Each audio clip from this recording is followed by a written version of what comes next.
দেশে ফিরলেন হামজা চৌধুরী। বাংলাদেশকে বিশ্বকাপ মঞ্চে খেলানোর জন্য আবারও 11 বছর পরে পা রাখলেন বাংলার মাটিতে Hamza Chowdhury. English premier league কাঁপানো বাঙালি এই খেলোয়াড় দেশে পা রেখেই বক্তব্য দিলেন বাংলাদেশকে আসন্ন 2026 সাল বিশ্বকাপ খেলাবেন তিনি। হামজা চৌধুরীর এই বক্তব্যকে ঘিরে বিস্তারিত থাকছে শামীম আহমেদের লেখা প্রতিবেদনে। দীর্ঘ 11 বছর পরে আজ বাংলাদেশে পা রেখেছেন বাংলাদেশি খেলোয়াড় হামজা চৌধুরী। দীর্ঘদিন ইংলিশ প্রিমিয়ার লিগ কাঁপিয়ে বেরিয়েছে, লেস্টার সিটির হয়ে খেলেছেন দীর্ঘদিন ধরে জল্পনা কল্পনা হচ্ছিলেন হামজা চৌধুরী ফিরবেন দেশে, খেলবেন জাতীয় দলের হয়ে। তবে ঠিক সমস্ত জল্পনা কল্পনার অবসর ঘটিয়ে আজকে দেশে ফিরলেন হামজা চৌধুরী। যেভাবে তাকে বরণ করে নিয়েছেন বাংলাদেশীয় ফুটবল প্রেমীরা, এভাবে কোনো দেশের প্রেসিডেন্ট বা সুপারস্টারকেও বরণ করা হয় না।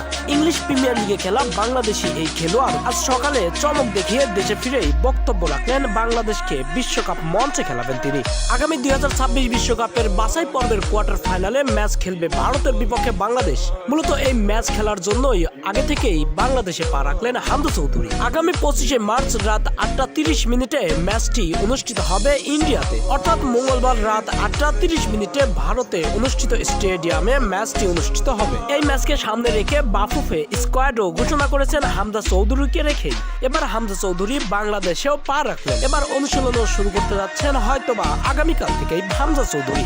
বাংলাদেশে এসে সংবাদ সম্মেলনে তার বক্তব্য ছিল বাংলাদেশকে 2026 সাল বিশ্বকাপ মঞ্চে খেলাবো। আর মাত্র 1.5 বছর পরেই অনুষ্ঠিত হতে যাচ্ছেন 2026 সালের বিশ্বকাপ আসর, যেটা অনুষ্ঠিত হবে আমেরিকার মাঠে। ইন্ডিয়াকে হারিয়ে বাংলাদেশও বিশ্বকাপ মঞ্চে খেলার এক ধাপ এগিয়ে যাওয়ার প্রতিশ্রুতিও দিলেন হামজা চৌধুরী। কোটি কোটি বাংলাদেশীয় ফুটবল প্রেমীরা তার মুখের দিকে চেয়ে থাকবে ইন্ডিয়া ও বাংলাদেশের ম্যাচ চলাকালীন। আদৌ কি পারবে ইংলিশ প্রিমিয়ার লিগে খেলা এই হামজা চৌধুরী বাংলাদেশকে 2026 বিশ্বকাপ মঞ্চে খেলাতে? দেখা যাক শেষ পর্যন্ত ইন্ডিয়ার বিপক্ষে বাংলাদেশ হামজা চৌধুরীর দাপটে ম্যাচটি জয় ছিনিয়ে নিয়ে 2026 বিশ্বকাপের পথে এক ধাপ এগিয়ে যেতে পারে কিনা।